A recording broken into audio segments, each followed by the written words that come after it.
So guys, even though I'm using Windows 11, this will still work if you're in Windows 7. So for the first step, you want to go to the first link, which will be down below in the description, and then you want to come to this page. Now once we're here, we're going to scroll down, keep on going down, until we find where it says Easy Fix. So under Easy Fix is going to be saying click here. You're going to click this link right here. It's now going to start this download. And now we're going to go to the second link, which will be down below in the description, to the Microsoft Update Catalog. And then once you're on this website, you want to look down here. It's going to be saying Update for Windows 7 x64 based systems and Update for Windows 7. To know which one you need, you want to head over to search and type in System Information. Click on it. For you in Windows 7, it's going to look slightly different, but it's still going to be pretty much the same. You want to look next to System Type. So for me, I'm on x64. That means I'm going to be getting the x64 one. For you, if it does not say x64, then you want to get the other one. So for example, for you, if it said x32 or x86, then you want to get the second one right here. But if it says x64, then you want to get the x64 one. In my case, I want to be getting the x64 one because that's what it says for me. I'm going to click on download right here. And then I'm going to click on this. And it's now going to start downloading. And now I'm going to go to my desktop. I'm now going to head over to search and type in File Explorer. Click on it.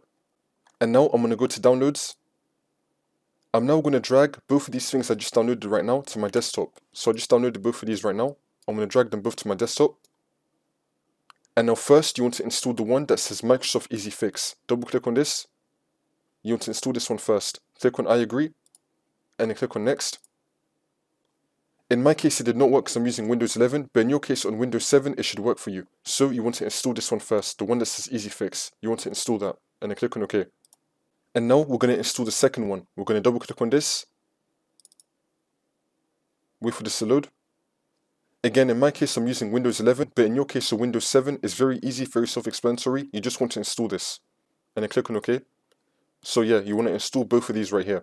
The first one, Microsoft Easy Fix, and then this is the second one with this picture right here. And now for the next step, you want to head over to search again and type in check for updates. Click on it.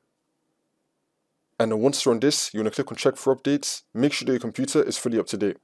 And now for the next step, you just want to restart your computer, but keep on watching the video. Restart your computer, keep on watching. And then once you're back in Windows, you want to head over to the third link, which will be down below in the description, to download Windows 10. Once you're on this website, we're going to scroll down and then click on download now. Once it's been downloaded, again, I'm going to head over to search again and type in File Explorer. Click on it. Now I'm going to go to downloads. I'm now going to drag the media creation tool to my desktop. I'm just going to delete these other ones right here. Just going to delete that.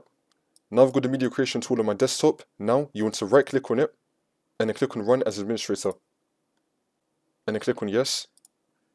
And then once you're on this, you want to click on accept. Now you just want to follow all the steps that come up to upgrade to Windows 10 from Windows 7.